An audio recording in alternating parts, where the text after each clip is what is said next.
Peace, Ross.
Good morning, CSL family. What a beautiful day we have today in Boise, Idaho.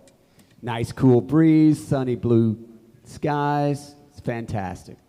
So we're so grateful you guys are in the sanctuary with us today. We're grateful you guys are online with us today. We have a wonderful service planned for you. We have Mr. Rex Miller over here on keys drinking his coffee. He's also the musical director, so he kind of puts this stuff together throughout the week. My name's Phil Bowden. I'll be playing drums a bit today.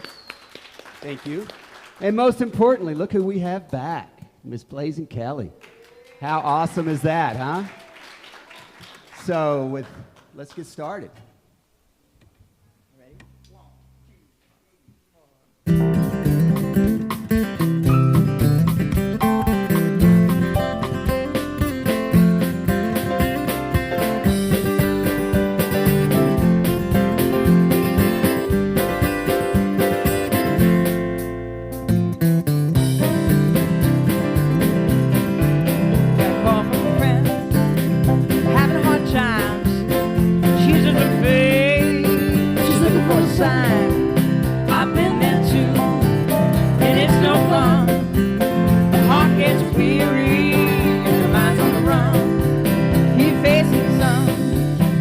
Facing the light, hold on to your dream, hold them tight.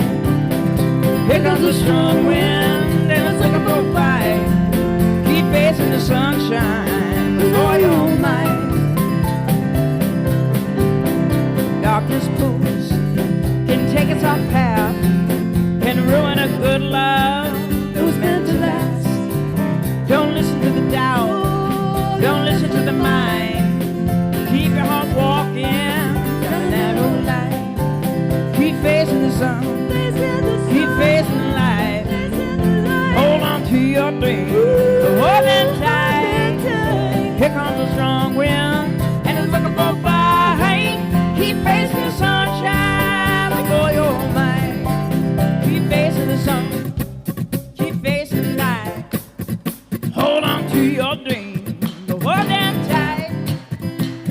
The strong wind, and it's looking for a fight. Keep facing the sunshine with all your might. Yeah, keep facing the sun, keep facing the light. Hold on to your dream, hold them tight. Here comes the strong wind, and it's looking for a fight.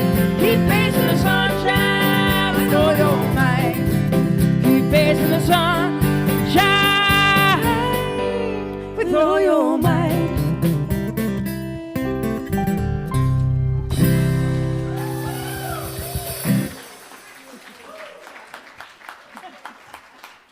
Man, that's a tough act to follow. Good morning, everybody. That was fun. Well, are you all ready for church? That was a good start. Well, I have a reading this morning that talks about this. We're going to talk about this. A spiritual life is not measured by how rarely we struggle, but how we meet ourselves when we do. The real work of faith begins when life stops going according to plan, when the answers aren't clear, when our hearts are tired, and when we're asked to carry more than we ever thought we could. In those moments, spiritual practice is not about pretending everything's fine. It's about remembering that something deeper than fear, stronger than circumstance, and wiser than our immediate reaction lives within us. We learn to trust that we're not separate from the presence that sustains all life.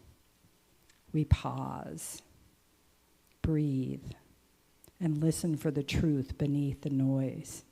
And over time, we discover that resilience is not something we manufacture. It's something we discover that it's something we uncover. It's been there all along, waiting beneath the stories of limitation, quietly reminding us that even in the midst of challenge, we remain connected to the possibility, purpose, and unshakable good. So now I invite you to prepare yourself to open yourself, to get ready. You can lower your gaze or close your eyes and take a deep breath with me. Knowing we're here by divine invitation this morning. We're here to celebrate the Spirit of God within each of us, knowing it's not out there, it's right where you sit. Knowing the powerful presence of good is always present right within each of us. So take a breath in and know God breathes through each of us.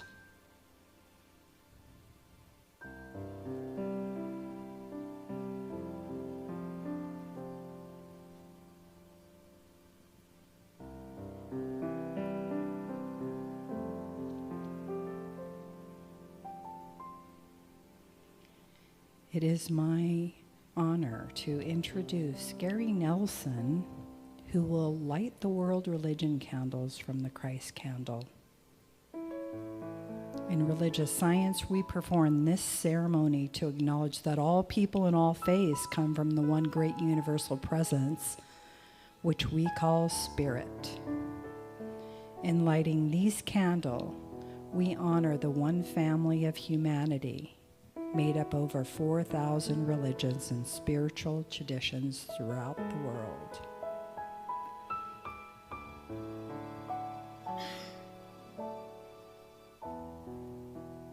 We light the first candle for the Native American religions. From the Sioux prayer, we learn to interact with all creation and to walk the sacred path. We light the second candle for Hinduism. Here we learn we need to show compassion to all living beings. Compassion is the root of all religious faiths. We light the third candle in honor of Shintoism, a native religion of the Japanese which shares the Asian respect for their cultural inheritance. We light the fourth candle for Buddhism. Buddha said, "Whoever by a good deed covers the evil done, such a one illuminates this world like the moon freed from the clouds."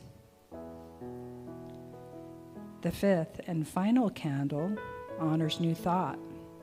New Thought honors the metaphysical path of mental healing through the practice of universal spiritual principles. Now we'll quiet our minds and we'll open our hearts to the message being sung by Blaze and Kelly.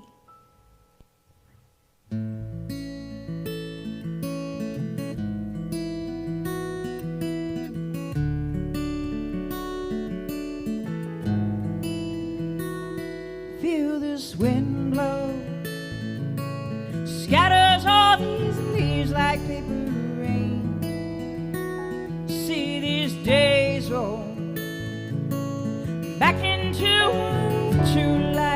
again. The tangle at the garden fence is brown and dry. You call me out to point to your November sky. I must have been Gandhi, a Buddha, or someone like that. I must have saved lives by the hundred. Everywhere I went, I must have brought rest to the restless, fed the hungry too.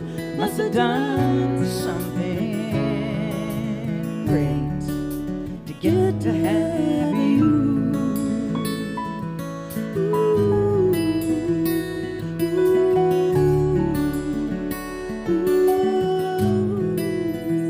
And when the cold comes and you are by your fire and fast asleep, I turn the light on, watch the snow slide fall soft and deep. And when the winter morning shines all white and blue, we'll watch the dogs run through the fields like children do. I must have been Gandhi, a Buddha, or someone like that. I must have saved lives by the hundred. Everywhere I went, I must have brought rest to the restless, fed the hungry too.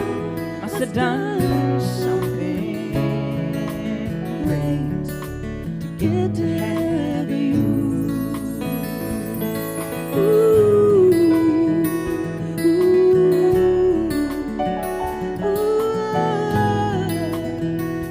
I suppose stranger things have come to pass. Many a forest I can't see.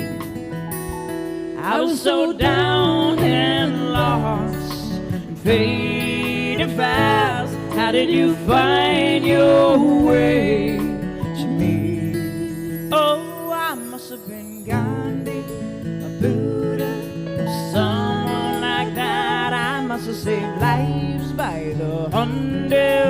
Everywhere I went, I must have brought rest to the restless, fed the hungry too. Must have done something great to get to have you. I must have done something great.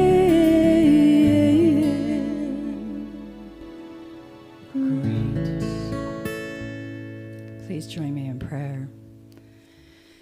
Taking a breath in and knowing that the Spirit of God lives through each one of us. We are that Gandhi Buddha. We are the light.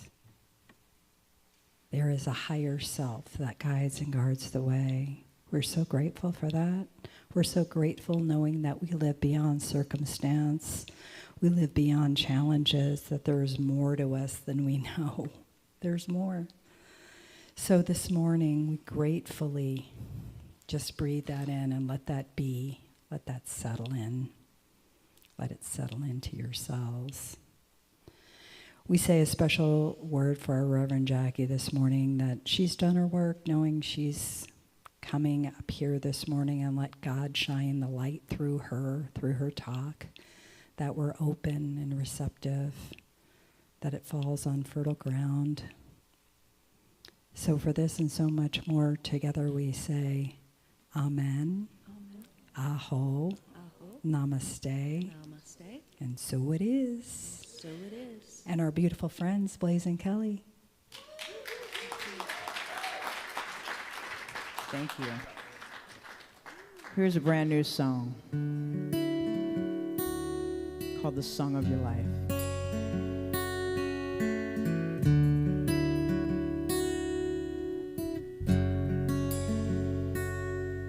I am the wind that calls your name, and the earth beneath your feet. I'm the rain that heals your pain, and the fire that brings your heat. I am your heart when it's open wide.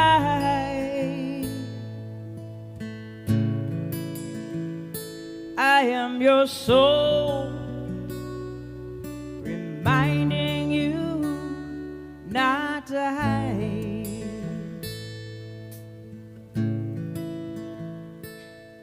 I'm the touch of the sun on a warm spring day. I'm the person I've become, so let's just run and play. I am the song, the song of your life. I've been with you everywhere, every day, and every night.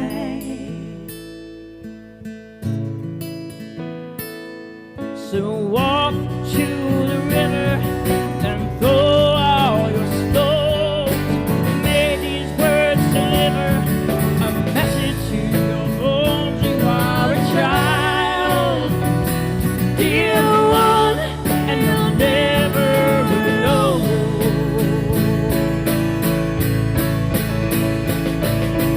Walk to the river and throw all your stones. May these words deliver a message to your bones. You are a child, dear one, and you're never alone. You are the song of your life. Everywhere, every day, and every night. So walk to the river and throw all your stones. May these words deliver a message to your bones. You are a child, dear one, and you're never alone. You are a child, dear one, and you're never alone. You are a child, dear one, and you're never alone.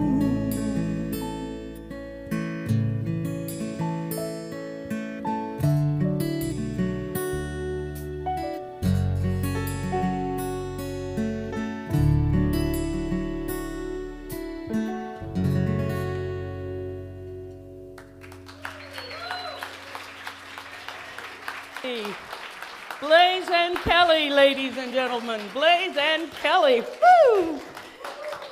I'll tell you, what a day. All these people who didn't know you were here and they're watching from home and they're all upset. No, seriously, I've seen some, yeah. I'm just saying. Good morning. Good morning. Regrets? I've had a few. But then again, too few to mention. Who sang that? See, I sang off tune. See, I told you, Rex, I sing off tune. Yeah, Frank Sinatra. This morning, we're talking about regrets. Anybody in here ever had a regret? No? Oh, okay, let's ask it a different way, shall we? Anybody in here not have a regret? You know, what is a regret? I had to look it up. You know, we use words a lot, but I really like to look words up. And Webster says that regret is an emotional state caused by wishing you had made a different choice in the past. It's an emotional state, mostly, I suppose, regretful. Don't you love that? You go into Webster and it says regretful. Okay, that didn't help much, but it's an emotional state caused by wishing that you had made a different decision, a different choice in the past. I have regrets. I want you all to take a minute and think about some of your regrets. Just for a second, you don't have to live in it.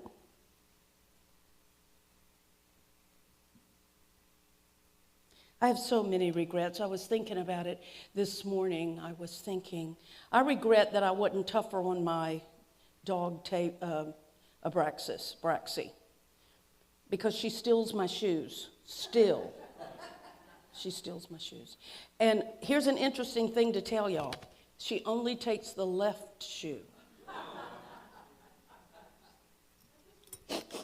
I'm not sure. Is there something about my left foot? No, this is true. I noticed it this morning when I went through 9 pairs of black shoes to find my shoes, and all I could find were the right shoe. This is for the right foot. I wish I had been tougher with her. I wish I had taken better care of my body when I was younger, so that I could, like some of you athletic people sitting out here and at home, so that I could be reaping the benefits of that now instead of other benefits. I wish I had been kinder sometimes. I wish that in my desire for the perfect presentation, that I had been kinder. I wish that I had spent more time with people that I loved.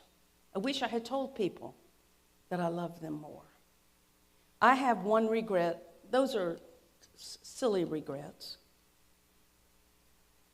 But I have a regret that I live with every day, and I'm going to share. I don't live with it every day. I don't think about it very often. But when I was thinking about giving a talk on regret, a spiritual talk on regret, I want to tell you about a time. His name was Jason. He was a young African-American young man around the age of 16 who came to my teen group down at Agape because he was in love with the girl in the group. And he lived in Van Nuys. I lived in North Hollywood. And of course, you know, as things go, he would call me up and he would say, could he have a ride? Could he have a ride to church? And of course, I would give him a ride to church. It meant going out of my way, about 15 minutes, really. And some of y'all know that I am a perpetual late starter most mornings. But I would go and pick him up every Sunday. And one Sunday he called and I was running so behind that I could not pick him up. And I said, honey, I am so sorry. I just can't get there. I'm running so late and I'm blah, blah, blah. You know, all the excuses that you give. And so the next Sunday when I did pick him up, he sat in the passenger side of my car and he started crying. And for a young African-American 16-year-old man to cry in front of someone like me was pretty significant, and I knew it. And I said, I'm so sorry, what's going on? And he said, last Sunday was my birthday. You see? Did you just hear yourself? You know, that's been 30 years ago, and I still cry when I think about that. We all have that one regret. Oh, you know, we all have huge regrets. That's not what I'm saying. But we all have a regret that got into our hearts so strongly. And of course, he and I talked and I cried with him and, you know, and we did all the things of forgiveness and acceptance and love for each other, but still, I could not forgive myself. Regrets, I've had a few. But then again, too few to mention, as Frank Sinatra says. And Frank goes on to say that he lived his life his way, and he spoke his words because he had to speak his words and be himself, and so he doesn't have any regrets. Well, listen, whenever I meet someone that tells me that they have no regrets, any time in their life experience, I know instantly three things about those people. Number one, they know how to make good decisions. Number two, they take owner and responsibility for their choices. Because when we take ownership and responsibilities, we really can't regret it. Can we? We really cannot regret it. Now, is that better? Okay. Number three. Number one, they make good decisions. Number two, they take ownership and responsibility. And number three, or they're not telling the truth. Most likely,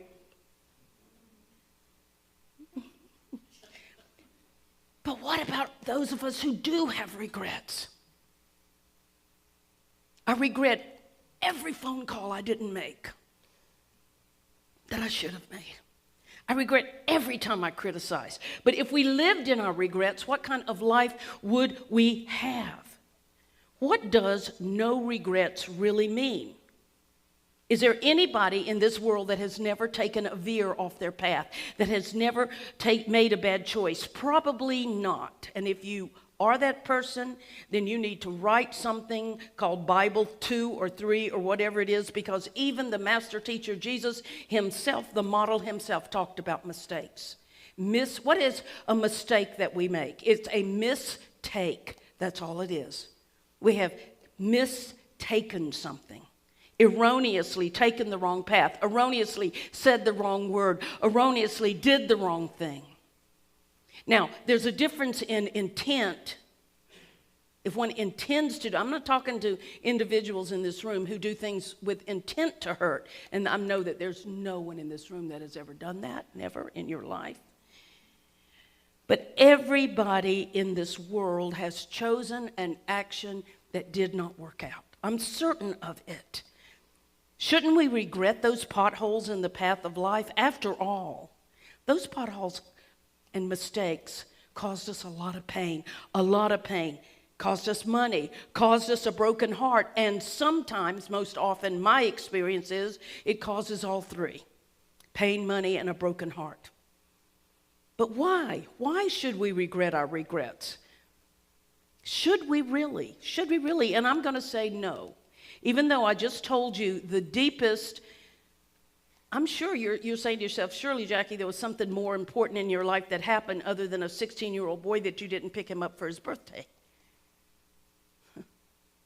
Yeah, a lot bigger things that the world would call bigger.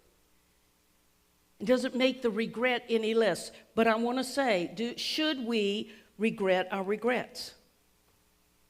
I'd probably say no. We should never regret anything that we have done or that was done to us.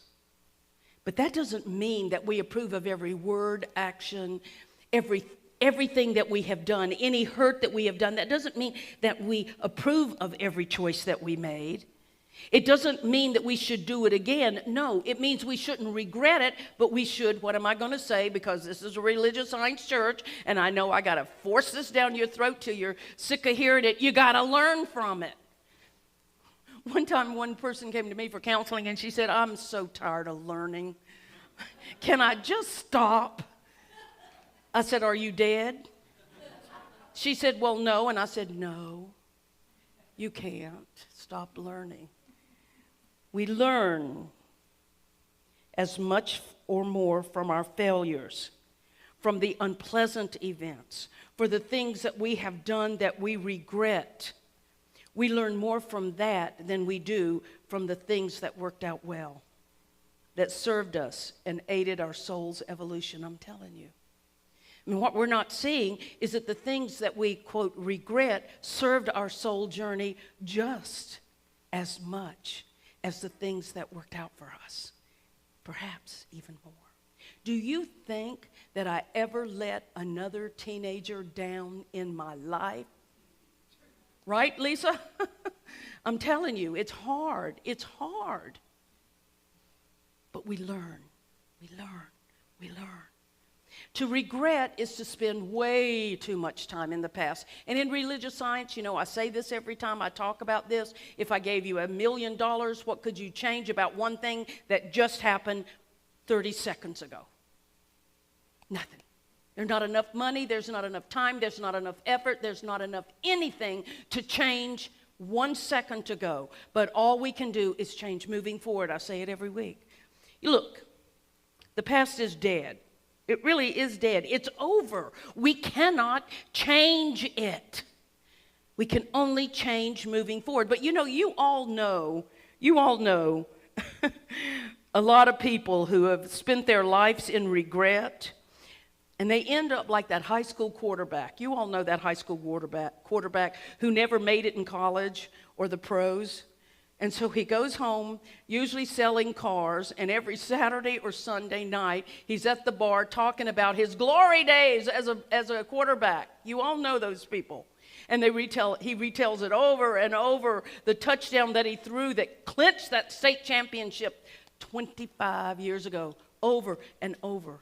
You all know the beauty queen that just keeps the same hairstyle. Remember what was Ellie from, Ellie Mae Clampett from, yeah. Do you remember her?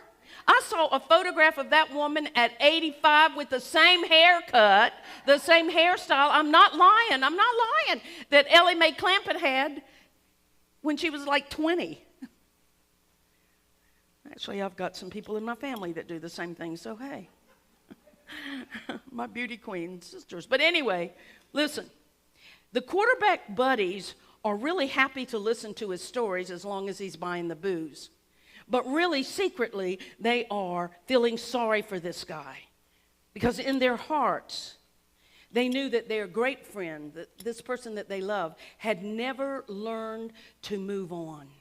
Had never learned to release it and to move on. That high school hero lives in the past and is just burned over territory that can never be changed.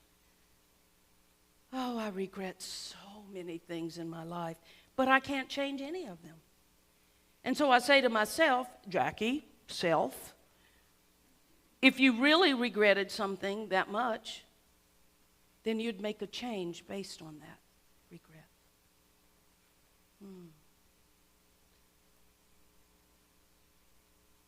He could choose, our high school hero could choose to revise his experience of his past. He can make the hurts and the failures learning experiences, right? Yeah, he can. He can build a new dream, build a new life, begin again in this time, in this world, in this moment, not on who he was. And I think almost all of us are a little guilty of this. Because when people ask us who we are, some people, myself included, I've been guilty of this, launch into the past things that we have done. And somebody says, who are you? They're not talking about what you did 5 years ago, 3 years ago, or quite frankly, even last month. Who are you? Who are you? So our hero, our football hero, could build a better life, but he's not going to because he doesn't understand. Nothing that has ever happened to us is so bad that we've got to sacrifice our present and our future on the altar of regret. What happened with our high school football hero, I have one in my high school as well, is that he blamed his bum knee or he blamed something else. And he regretted that he hurt his knee this one time because he had had too much purple Jesus. Anybody from the South knows what PJ is, but never mind. It involves a toilet, vodka, gin, and grapefruit juice. Anyway. Yeah, and he hurt his knee. But anyway, a good case in point is a friend of mine who went through a painful divorce. Instead of allowing it to scar her life and blight her future, she told me that she got up metaphorically, punched her ex-husband in the mouth, metaphorically, and moved on with life.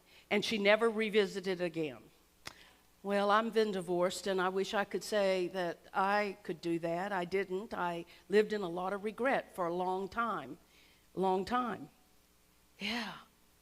But I will tell you, what we saw as a life-altering event, she saw as a 7 or 8 year, rather unpleasant time that she would never again allow to reoccur. I wish I could be that calm. She is not in denial, she said. She just didn't give a damn anymore. Do you know what the opposite of hate is? Love? Indifference. Indifference. My mama, Faye Lucille Holland, used to say to me, it only hurts if you care that it hurts. It only hurts if you care that it hurts. So indifference. I'm not talking right now about the young children that have been molested. I'm not talking about any of those kind of things right now. What I am talking about is we as adults have regrets. And we should all learn not to give a damn anymore and to learn from it and to move on from it. The secret may be just to care very much for the things you love, the things you enjoy, the things that make you happy, the times in your life that you treasure, but you learn not to care about. You just have to care more about the good things in your life than to dwell on the regrets. Imagine if I dwelled on all of the regrets of my life. I wouldn't have enough time. I'm not talking about denial here, folks. I'm talking about the healing power of faith, of belief, of forgiveness, of release, If there could be some mantra in religious science, it would be let go, let go, let go. But it's not easy, I'm telling you that. I'm reminded of this story. There's a brilliant story about a bird that discovered a scrumptious piece of bread on the ground and began eating it with great delight. His happiness and fulfillment were cut short, however, when an entire flock of screeching birds suddenly descended upon him and began attacking, pecking, and scratching him to try to steal the bread. The bird fought and flew until he was exhausted, struggling to hold on to the tiny morsel of bread. He finally reached a point where he was willing to fight no more. He let go of the bread and escaped by flying above the pack of fighting, scavenging birds, saying to himself, "Self, I have given up my bread, but I have regained my peaceful sky." The bread are your regrets. The people that are pecking at you, reminding you, you hurt me, you did this, you did that. The more regrets that pile on, pile on, pile on. Find your peaceful sky. And there's only one way to do that, and that's to let go. I recently, quite recently actually, which may be the impetus for this talk, I'm not sure, counseled with a man who had come home unexpectedly to surprise his wife with something, it doesn't matter, and found her, I will not say the indelicate words, in the boudoir with his best friend since high school. He, of course, was working on how to accept it, how to move through it. He says he wants to be happy again. He wants to practice his life and the principles he teached. And he said, here is where I am. And I share this with his permission. He's not in this church. He's an outside person. He said, I see no point in running that video in my mind anymore.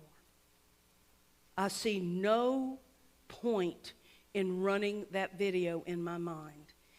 And feeling it again, feeling those feelings again and again, and living in a movie that I don't enjoy and that I don't want to be a part of again.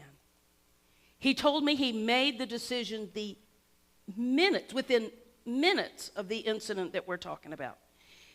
Since then, he's changed his story, and he's told himself and continues to tell himself that it was just a few moments of unpleasantness. Horror is the word he used. But that it happened to teach him what he was made of, to teach him how he could survive anything, through anything, and what he could learn to believe about himself, because that's all that this is about. How can I learn from this? We hold on to regrets. Why haven't I faced it, told myself I don't want to play this movie, this video anymore. I don't want to be a part of this movie. Because listen to me, if you hear nothing else, your life is too important to let anyone or anything destroy your heart or your soul or your spirit. Your life is too important to this world, to us, to your family, and to yourself to let anyone or anything or any regret or any past incident or any circumstance destroy your heart, your soul, or your spirit. You are here for a purpose that only you can fulfill. And that purpose is not to sit around and moan and weep and live in the land of regret. Yes, we all have regrets. Of course we did. And as good old Frank said, listen, I got them, but I lived my life my way, and I moved on. But how do we do that? Well, here it is. It's as simple and as difficult as what our religious science founder, Dr. Ernest Holmes, said. Change your thinking, change your life. As a religious science minister, I am often asked, how can we use the teachings of religious science, quote, science of mind, every day to bring more peace, more joy, more happiness, more success, more love, more serenity into our lives? I'm asked that all the time. And I'm asked it a lot by Christian ministers who say, how do you expect that to happen without the Lord Jesus Christ in their heart? My answer is this: your life will change dramatically by learning to use the principles and the truths of the science of mind, of religious science, which is this particular faith in which we find ourselves. It's not a religion in the normal sense of the word. We have no dogma. We have no creed, no claim of a special pipeline to God. We don't have any really meaningful religious science ministers. We mostly borrow them from the Buddhists. Because we think all paths lead to God, and that everybody can worship in the way that they want to. What we do have is a mighty, amazingly powerful knowledge of spiritual law, and how to use it, how to use that law to create our life, the life that we deserve, the life that we were born to experience. That's what we have.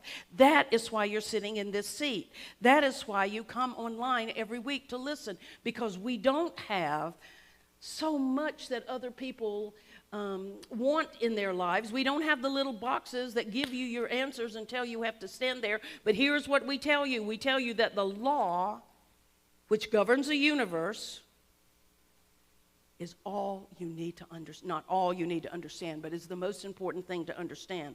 The physical realm of our world is governed by physical laws we call physics. Gravity is a good example of it, am I right? Gravity always works on Earth all the time unless you're in one of those chambers. Yeah. So is the speed of light, supposedly 186,000 miles per second. Imagine that. Gravity always works on Earth all the time, every day, in exactly the same predictable way. You can depend on it. You can walk over to that light switch, and if we've paid our electric bill, that light is going to come on. You don't question it. You know it. The law of electricity says when you connect to an electrical current and it connects to a light, and now John's going to talk to me about this after church. You know, John, I'm making this simple for me. And we know that if we turn it on, we don't question it. It works every time, unless there's a problem, right? That's a physical law. That's a physical law. We can depend on it. I'm assuming that when you got out of bed this morning, you didn't sail up to the ceiling. So I'm thinking you know that gravity works and you don't even think about it. It's a law. Light does not wake up one morning and decide to travel only at 1,000 miles per second. So law is predictable and it's knowable. And the law produces predictable and certain results everywhere and at all times. That's the science of mind. Say it again. The law produces predictable and certain results everywhere and at all times. Because there is a power for good in the universe and we can use it. And as it works in the physical plane, it also works in the spiritual plane. The creator, first cause, great architect, or the great I am that we nicknamed God, dog spelled backwards, instituted those physical and spiritual laws before the beginning of time. Now, John's going to argue with me about that too, and that's all right. I'm just telling you what I believe. John, you know I'm teasing, right?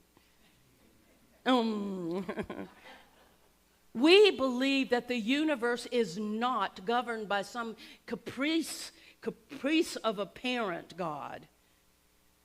That at the whim of, I don't like you, I do like you, you paid me enough, you didn't pay me enough, that can change things. We don't believe in that. We believe in a law instituted by a divine mind, a universal mind. We believe in the prime mover, the first cause of all things, and that's God. And so comes the law. As you think, so you are. As you think, so you are.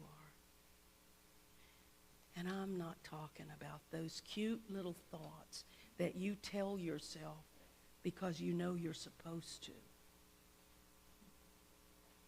We can all do that. I'm talking about those thoughts that creep up on you at the most unexpected moments. Of course I couldn't do that. I'm so stupid. Of course, I'm too weak. Who am I? As you are is a result of how you think. Instead of the whim of a superhuman deity, you and I have the assurance that life will work the same way all the time, every time, because it's governed by law. Like human laws, like don't speed in a school zone when the light's blinking. Don't do it. You know that law. Just as it's good to know the laws of humanness, it's a good idea to learn the spiritual law. It is done unto you as you believe, and to know how to use it to create your own life story. Why am I back to the basics? I don't know. Because every once in a while I have to remind myself, yeah, it sounds simple. Then why aren't we living the life we want? You and I, you see, we're the prime movers of our life, the driving wheel, the author, the producer, the director, and the chief actor in your life. There is nobody else that you can send this out to. You can't send it out and say to somebody, write my script, because that's not your script, that's their script. You have to do it yourself. You are the prime driver, the driving wheel, the author, the producer, the director, the chief actor. How can I say it again and again? God is always available for inspiration and information, but you make the choices. I make the choices. I speak the blessing or the cursing on my life by what I think, by what I speak, and the choices that I make. And that's true for you too. And I know this is hard. I know this is hard. I've been facing it in my own life in the last week with a little bit of unfortunate news that I received. Nothing horrifyingly bad, but it was a result of bad decisions that I have made in the past. Right? I was in charge. Nobody forced me to eat all that bread. We're the captains of our fate and the masters of our soul. Oh, I love that poem. Self-responsibility is a cardinal rule of religious science. You know, the Apostles' Creed, sometimes I think, or the 10 Commandments, sometimes I think somebody in religious science ought to come up with the 10 demandments of religious science. Not commandments, I don't know. And one would really, truly be self-responsibility, taking responsibility by your stream of thought, your words, which are thoughts in physical form, and the choices that come from those thoughts and from your words. Your life is created, and it either withers or it blooms based on how you built it, depending on your wise or your foolish use of the law. You and I think our life into being. So take a minute. You, I, we think our life into being. This is not a moment of self-condemnation or regret. That's what we started talking about, regret. This is not that moment for regret. This is a moment for introspection. It's not a moment for blame or regret, but it's a moment to say, if my life is not what I want it to be, then what did I think it into create? How did I think it into creation? How did I think it into creation? Look, I know. I'm going to tell you. Your mama didn't do it. Your daddy didn't do it. Your husband or your wife or your mate didn't do it. You created the situation that you're experiencing right now. Oh. Look, if you're new to religious science, you're probably hating me right now. I know that when I came into religious science and I heard Peggy Bassett say words like this, I was like, I don't like this at all. Are you kidding? I did not do that. What are you thinking, you fool? I mean, I remember sitting in church and in my mind arguing and fighting with the minister in the very beginnings of finding this faith. And then when I got it. Yeah. I went back and apologized for every thought she didn't know I'd had. She told me later, I didn't need to know that. I know that it's much easier to point to bad luck, to blame God or Lord help me, karma, fate. I know it. But the simple and profound truth is this, that we are the creator of our life's experience. We are, not something outside of us. Your thoughts build your life brick by brick, and your words are the cement that makes those thoughts real. And your choices create your reality. That's how it works. Thoughts, choices, reality. Thoughts exist. They are real and they are creative. But it takes a real Sherlock Holmes to sleuth out the words that are causing whatever it is in your life that is something that you wish perhaps was not there. And you might start by asking, am I holding on to a regret? Am I holding on to a regret? So, back to basics, here it is. How do we live a life that we dream of and that we want so badly? Well, you can take classes.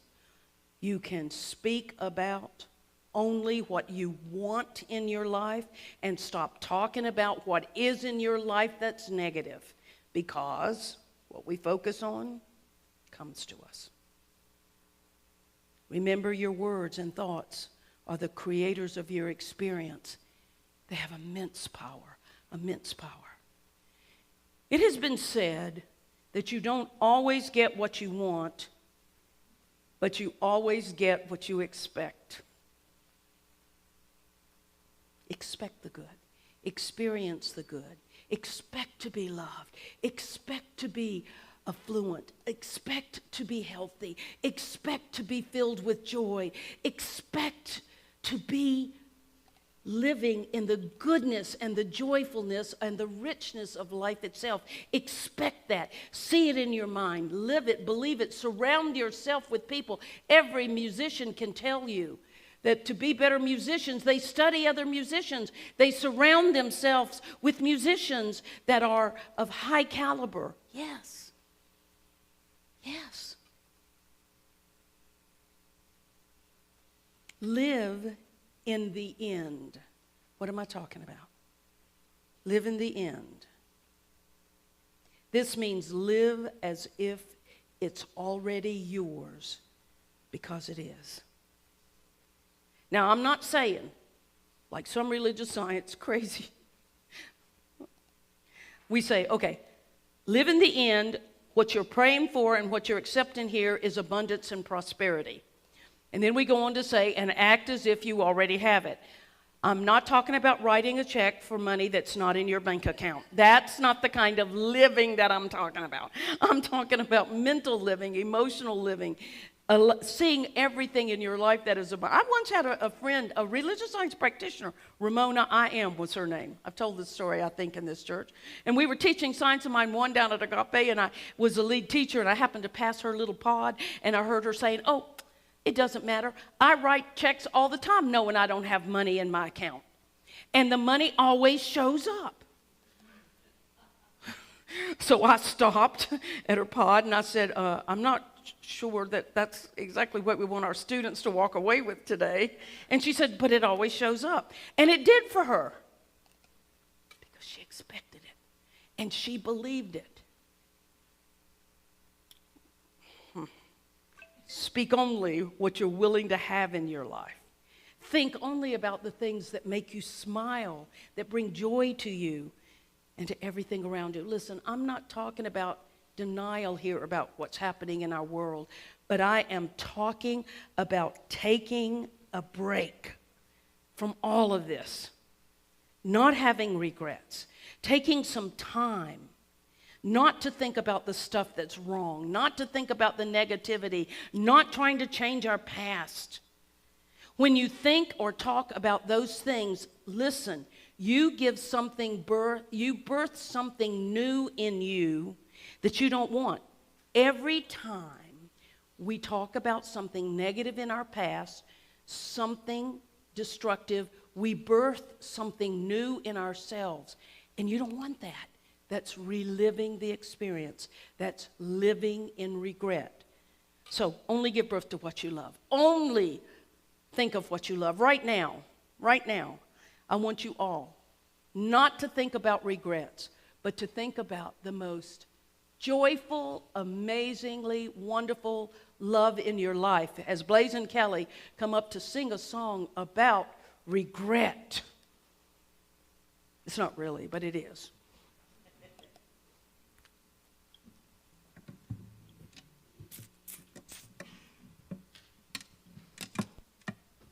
So I wrote this song 2010, and probably was about that time that we played it then. Mm-hmm. I love coming to see Reverend Jackie because she can always throw a little curveball, say, hey. So I wrote this song to reframe a relationship that I know I did some things that weren't the greatest in that relationship, and that was 2010, I think I wrote this. So, it's called Undone.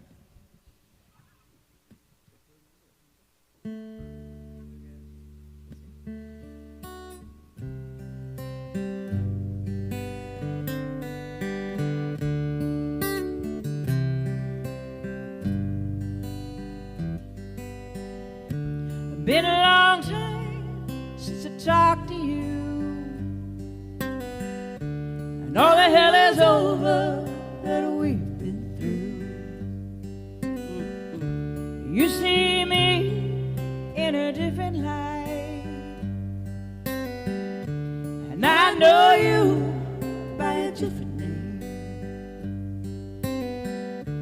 Been a long time, things change.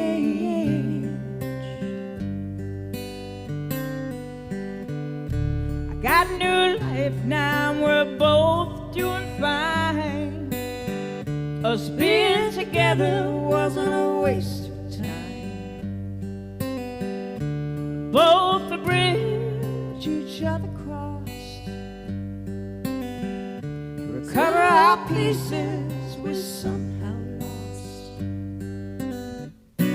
Life went away, different than how we planned, and all of our castles turned back to sand. Pieces of you stand out like the sun. The river runs through, the dam's come undone. The dam's undone. The dam's undone. Isn't it funny how you can be so close yet so far away? Just like family with nothing to say. That river runs deep, yeah, that river runs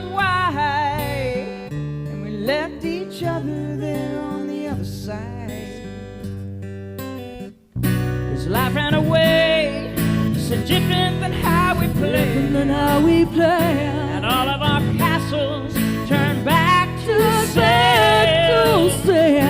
Pieces of you stand out like the sun.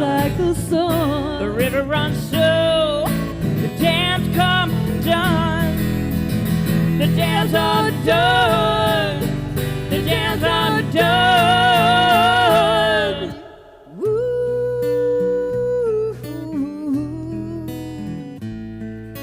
Woo.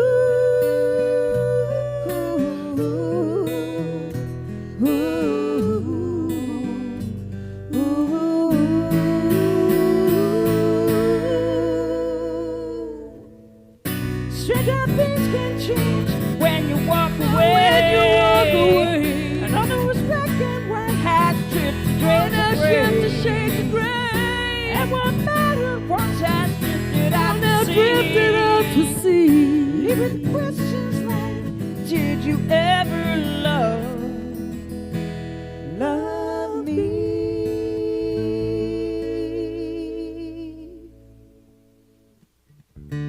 Been a long time since I talked to you, and all the hell is over that we've been through. I see you in a different light, and you know me by a different name. Let's pray.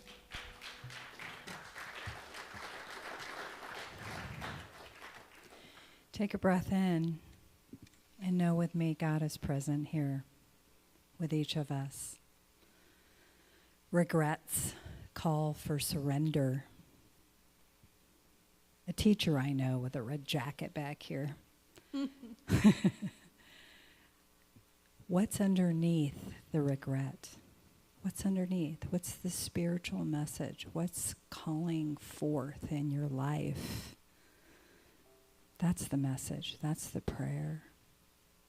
So we reach deep and we ask ourselves the question, what's calling forth in our life today?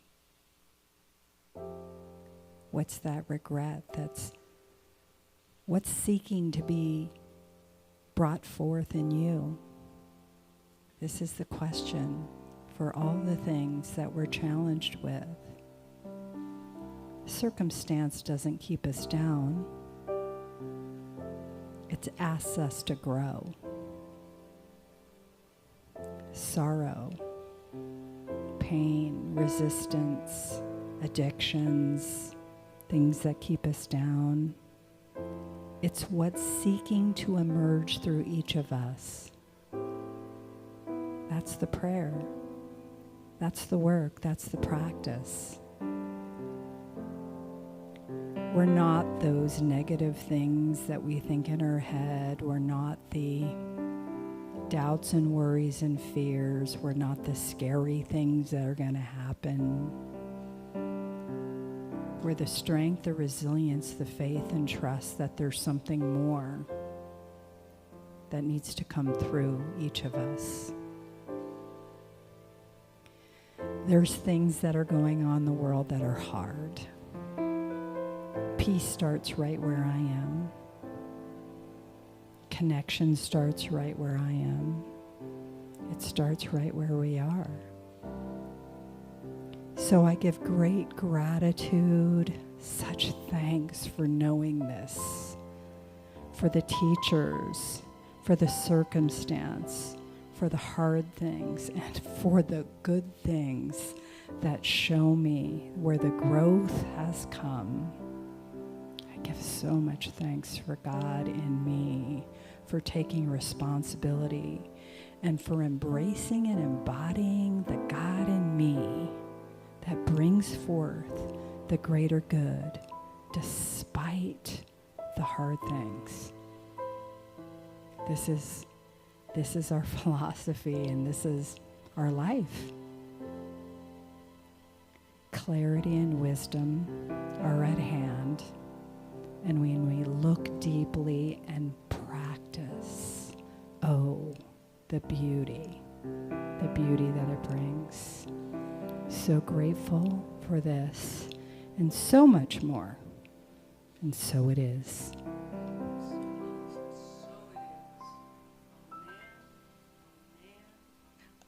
Man.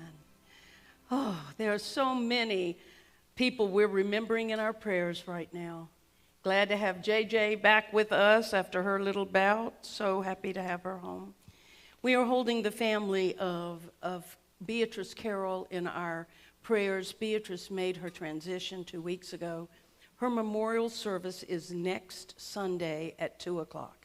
So if you need more information, well, we'll probably put it in the e-blast this week, but if you need more information, call the church and we can give you that information. So we have a couple of announcements, very exciting announcements. Oh, very exciting. Let's start chronologically. Cheryl, come on up here. Cheryl's just back from a long trip and she's tired. She tried to wiggle out of this and I said, oh no. I've been up here for an hour. What's your problem? 5 minutes. You can do it. Good morning, everybody. I regret that. I regret that I said that. Go ahead. Good morning. Good morning. So I'm here to talk about the river raft. The rafting trip that's coming up. We're scheduled for July 11th.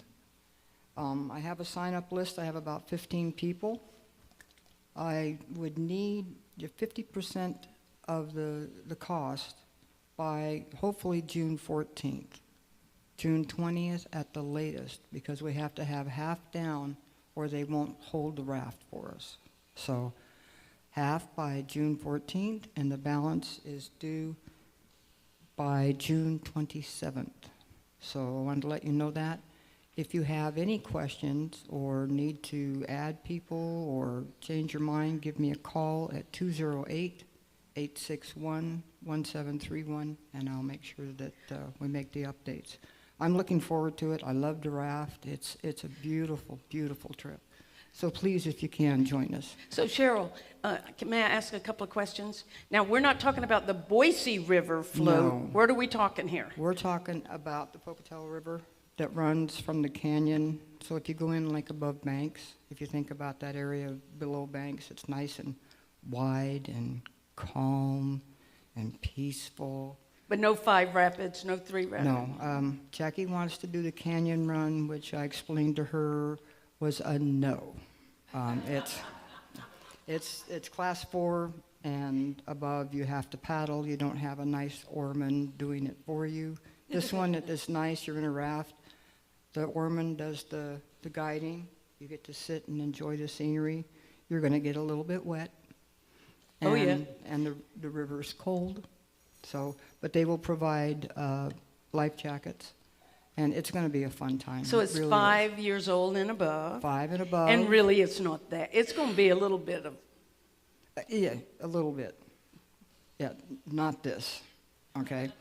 And then we're looking at a 3:30 time slot, and that gives people time to get up and get organized, have lunch. We'll meet there.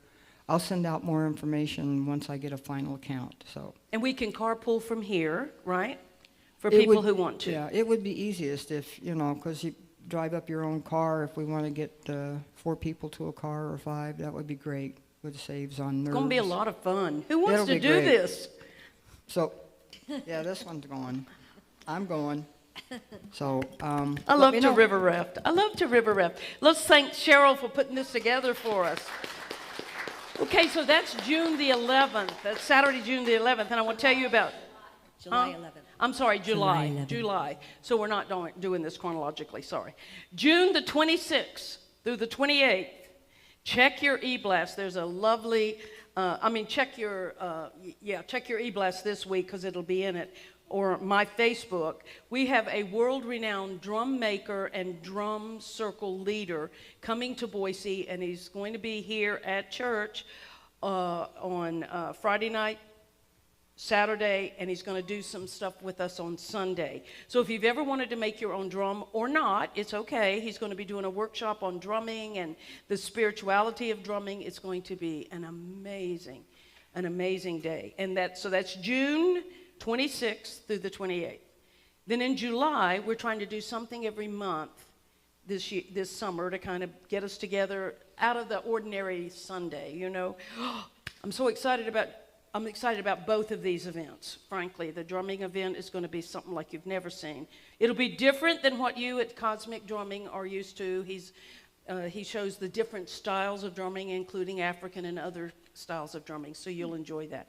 July the 17th through the 19th is Bob Sema, right? Bob Sema, who lives in Florida. Some of you might, probably none of you remember him from about 15 years ago. He was here. He is one of the noted New Thought musicians in this movement. He is an amazing musician. Do you remember him, Rex? Bob Sema? Anyway, Bob is coming to town because he's en route to somewhere else. You know, it's hard to get people to come to Boise because, you know, just hard. So you want to avail yourself. First of all, we're going to launch it on July the 17th, which is Friday night, with a house party at the Comptons. Woohoo! Yeah. He's going, we are what? Well, first of all, this is the launch of your new backyard, your new patio. Right. It's going to be an amazing, I'm telling you. And Bob's going to be there doing music with us. We're going to do a big old potluck on Saturday. There's going to be a workshop, 10, I think, to 4. You don't want to miss that. He is an amazing spiritual leader. And on Sunday, he will be here with us doing church and music as well. So, exciting. If you have something you want to do in August, let us know. Let us know if there's something that, you know, something kind of fun for all of us to do in August that has a spiritual bend. Thank you. Thank you for being here. Thank you for letting go of your regrets. Thank you for just spending time with us, especially anybody who is a new person today. Do we have any visitors today? New friends. So glad you're here. Come on in. We are so glad that you are here. So glad that you are here. We have a little present for you. A little present for you. And I love to say it. What do I love to say, Phil? Say it for us. There's some white chocolate in the bag. And make sure you taste it. If it's a rabbit, eat the ears first. He is lying through his teeth. Do not eat what you think is chocolate. It is soap made, handmade, beautiful, organic, fabulous soap made by our own Mary Borg. And so do not eat. I love this church. Don't y'all love this church? These people, they're so much fun. Hey, guys, this is our conscious giving time. But before you give to the church, I just once again want to call out the names. Oh, I'm so sorry. Ooh. This Saturday, June 6th, is that right? Somebody make sure it's this Saturday. All right, this Saturday, June 6th at 8 o'clock in the morning, if you have a weed whacker and you have a little bit of time to come and help your minister, who will be here with 2 weed whackers, getting some of these weeds down. Because, if we don't get these weeds down on the side of our parking lot, the city might come in and fuss at us. So we thought we had somebody doing it, and that kind of fell through. So now I'm going to be here at 8 o'clock this Saturday with weed whackers and rakes. And if someone could come and help me, any of you, that would be great. You don't have to sign up. Just show up. I'll be here. Okay. This is our conscious giving time. And as you are preparing your gift and your offering, I just want to speak the names of all of these individuals who have made this service work today. Of course, our very own Nicole Blaze and Mo Kelly and Phil Bowden and Rex Miller. Yes. We have Cheryl Houdon, board member of the day. Talk to Cheryl about anything you want to talk to her about. Our magnificent practitioner who will be available to pray with you in the prayer room on this side of the hall is Lisa Compton. She'll be standing here waiting to pray with you. Soundboard, Rob Compton. Camera, again this morning, our beloved practitioner, Donna Sheedy. Linda McAteer and others jumped in and helped to usher and greet Cheryl and Linda and someone else. And JJ, it looks like she's doing that too. Hospitality, Ken Potter and JJ. Cookies. Ooh, Louise brought y'all some wonderful cookies. Mary Perry came in and cleaned your church this weekend. Cindy Beauclair is with the children in the children's church, teaching them about the law and how to use it. I was sitting with some people on Wednesday, and one of the women said, if I had only known this when I was 10 years old. If I'd only known it. And I said, that's why you need to get yourself into the youth church and help teach these children. We still need some help in the youth church. Cindy's there every week, and she's going to need a break, so somebody else. Sandia did our e-blast volunteer today. Wow. Give everybody a hand who helped volunteer. Thank you, thank you, thank you, thank you. Reminding you that Wednesday at noon, we have our noon meditation, a time of meditation and discussion about whatever's going on in your life. We get some things solved, don't we? Don't we, CJ? We get some things solved at that meditation. It's really quite wonderful. And on Tuesday nights from 7:15 to 8:30, I think, yes, practitioner Lisa Compton and a group of people get together. We call it the 12-step support group. The bridge group, the 12-step bridge group, bridging religious science and the amazing steps of the 12-step program. So no matter what addiction you may be experiencing, or perhaps maybe it's not your own addiction, but in your family or in your life, that's okay too, isn't it? You could come to this amazing discussion group on Tuesday night. So, having said that, this is our conscious giving time, and thank you all. There's ways, please go to cslboise.org, cslboise.org, and you can find all the ways of giving here at the Center for Spiritual Living. If you are not receiving our e-blast, I'm telling you that is the best way to get information. I know you don't sit here on Sunday and write it down. If you're not getting the e-blast, please fill out the connection card that's in front of you. If you're visiting with us today, you're not visiting, you're a new friend, and we welcome you, and we're so glad that you're here. Please fill out the connection card that's in the pocket in front of you. That is only used to send information to you about the Center for Spiritual Living. That list is never shared with anybody, nor given or used for any other purpose. So you can feel safe in that. So we're so glad that you are here today. Let's just take our gift, our offering. Oh, I'm so sorry. Probably the most important thing, you get going. That ever happened to y'all on the stage? Oh, yeah. Thank goodness. Yeah. You get going and it's like, wait, there's something else. Oh, I forgot that song. Prayer. We talked about Lisa being available for y'all here.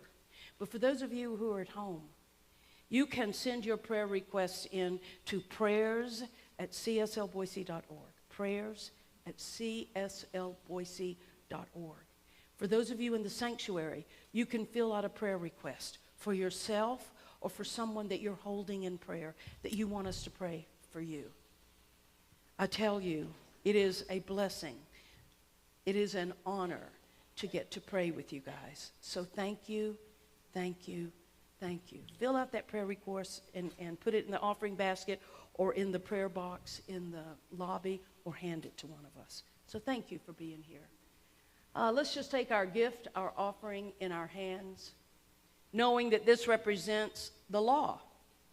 As you give, so shall you receive. Maybe not money, but as you are willing to participate in the law of circulation, life is willing to participate with you in the law of circulation. And so we say, thank you, Spirit. Thank you, God. Thank you for the abundance. We release any fear concerning finances or what's going on around finances in our world. And we just know that all is well because all is God. And so we bless the gift and the giver as together we say, divine love as me blesses and multiplies all that I am, all that I have, and all that I circulate. And so it is. Amen. Please join us for some homemade cookies and some wonderful hospitality after church. Blaze and Kelly with the CSL House Band, ladies and gentlemen. Okay now.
with music. I'm not done.